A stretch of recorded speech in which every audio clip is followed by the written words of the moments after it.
Salut, je suis Nicolas Dolin, deuxième de relève de mécanicien de machinerie fixe chez Kronos Canada Inc. La chose qui m'a attiré à ce métier-là, c'est la polyvalence. Puis chaque jour, c'est quelque chose de différent. Mettons, si j'étais électricien, c'était toujours l'électricité. Si j'étais plombier, c'était toujours le plombier. Mais nous autres, on touche un petit peu de tout dans notre quotidien. Le métier de mécanicien de machinerie fixe, notre base, c'est des boilers, le chauffage puis de réfrigération. Mais dépendant du secteur où tu vas travailler, si c'est à les écoles, les hôpitaux, l'industriel, l'alimentaire, ton job va toujours changer dépendant de ton besoin dans l'usine. Un matin simple, on peut faire des tests d'eau, on fait un petit peu de maintenance, de prévention, mais c'est beaucoup plus d'opération ici, dans Kronos, parce qu'à propos d'autres places, on peut faire beaucoup de mécaniciens, des choses de maintenance, mais nous autres, notre de base, c'est l'opération. Donc là, on est des fabricants de pigments de titane dioxyde. Donc, le pigment qu'on fait, souvent, on peut se trouver pour faire le pigment de peinture, comme on peut utiliser pour faire de l'alimentation, puis pharmaceutique, des produits pharmaceutiques. On clarifie de l'eau directement de l'eau brute du fleuve. Ça devient l'eau clarifiée. Ça s'en va dans notre bassin de rétention. Puis après, ça passe dans nos filtres à sable. On a 5 grosses filtres à sable industriels. De ça, on passe dans les adoucisseurs. Puis de l'eau adoucie, après ça, ça peut passer de 2 places. Dans l'usine, où on s'en met dans le convexe pour qu'on est capable de fournir nos bouilloires. Donc, durant notre jour, on fait 12 heures. Donc, notre première demi-heure, c'est de faire un relève ou sortir notre sac. Là. On check notre logbook, on fait nos tests d'eau, on fait nos prises de lecture. Après ça, on fait nos tests d'eau encore. Puis là, on continue notre shift, on voit l'opération.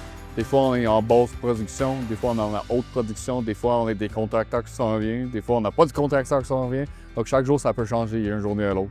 Donc, la chose la plus stressante pour nous autres, c'est que la production, c'est toujours 24 heures sur 7, 365.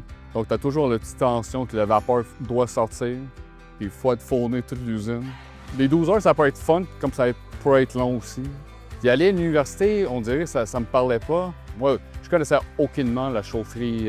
Pour moi, quand j'ai commencé mon profession, c'était en 2018, à CFPP, côté anglophone, AXA. J'avais des très bons profs, j'avais des bons sages.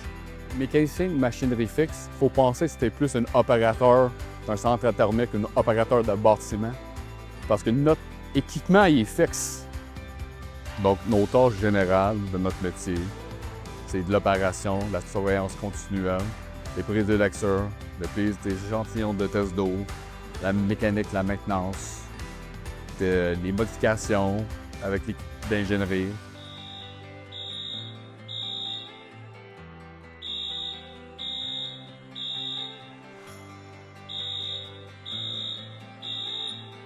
Pour le trajet de l'eau, on prend directement au fleuve Saint-Laurent, puis on le pompe directement dans notre centrale thermique jusqu'au clarificateur. Puis de notre clarificateur, on va injecter du produit pour faire un bout ou un filtre, que ça va empêcher la bio puis tout ce qui est suspendu dans notre eau comme telle. Après notre eau clarifiée, on met ça dans les filtres à sable. Après le filtre à sable, ça se peut y aller l'autre bord, le tour d'eau, ou on va le mettre dans l'adoucisseur pour notre procédé à centrale thermique. L'eau, il y a 2 fonctions aussi. Ça va se tourner en eau déminéralisée ou ça va être transformé en vapeur pour y aller l'autre bord.